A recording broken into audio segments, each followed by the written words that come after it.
आज का पहला पाठ राजाओं के ग्रंथ से लिया गया है। अध्याय 18, वचन संख्या है 41 से 46 तक। एलियाह ने अहाब से कहा, आप खाने पीने जाइए, क्योंकि भारी वर्षा की आवाज आ रही है।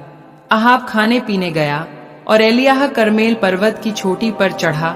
वहां वह भूमि पर झुक गया और घुटनों के बीच सिर गड़ाए बैठा रहा। उसने अपने नौकर से कहा, जाकर समुद्र की ओर देखो। उसने जाकर देखा और कहा, कुछ भी नहीं दिखाई पड़ रहा है। एलियाह ने उसे 7 बार देखने भेजा। 7वीं बार नौकर ने कहा, मनुष्य की हथेली के बराबर एक छोटा सा बादल समुद्र पर से उठ रहा है। एलियाह ने कहा, अहाब के पास जाकर कहो कि वह रथ तैयार कर चला जाए, नहीं तो वर्षा उसे रोक रखेगी। इस बीच आकाश बादलों से काला हो गया, आंधी चलने लगी और भारी वर्षा हुई। अहाब रथ पर चढ़कर इजराइल चला गया। प्रभु की प्रेरणा से एलियाह कमर कसकर इजराइल तक अहाब के आगे आगे दौड़ता रहा। यह प्रभु की वाणी है। आज का सुसमाचार संत मत्ती के पत्र से लिया गया है। अध्याय 5, वचन संख्या है 20 से 26 तक। मैं तुम लोगों से कहता हूं, यदि तुम्हारी धार्मिकता शास्त्रियों और फरीसियों की धार्मिकता से गहरी नहीं हुई तो तुम स्वर्ग राज्य में प्रवेश नहीं करोगे।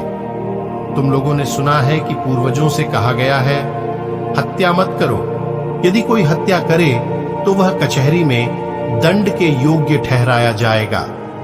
परंतु मैं तुमसे यह कहता हूं, जो अपने भाई पर क्रोध करता है वह कचहरी में दंड के योग्य ठहराया जाएगा।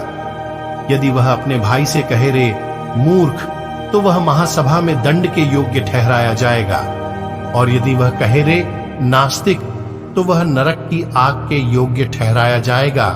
जब तुम वेदी पर अपनी भेंट चढ़ा रहे हो और तुम्हें वहां याद आए कि मेरे भाई को मुझसे कोई शिकायत है, तो अपनी भेंट वहीं वेदी के सामने छोड़कर पहले अपने भाई से मेल करने जाओ और तब आकर अपनी भेंट चढ़ाओ। कचहरी जाते समय रास्ते में ही अपने मुद्दई से समझौता कर लो।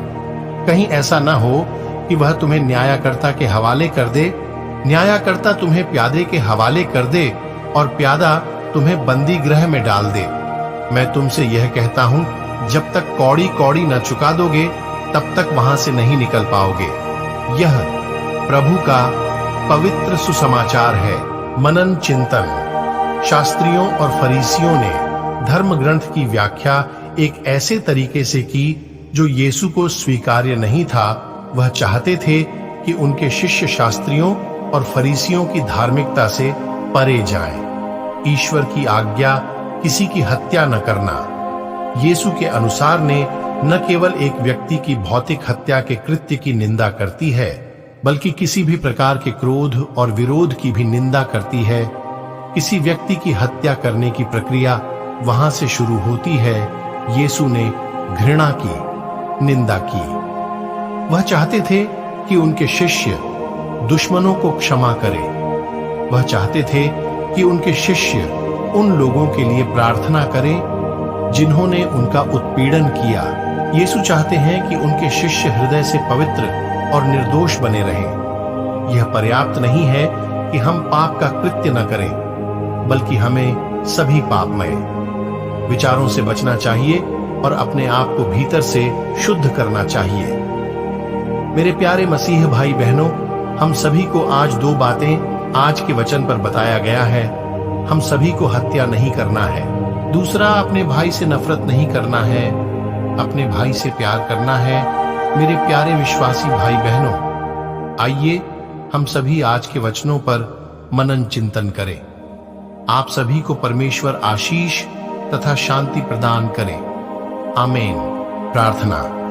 हे पिता ईश्वर, मैं आज हर परिवार के भाइयों के लिए प्रार्थना करता हूं। पिता, जो भाई आपस में लड़ाई करते हैं, एक दूसरे से ईर्ष्या करते हैं, पिता, मैं ऐसे भाइयों के लिए प्रार्थना करता हूं।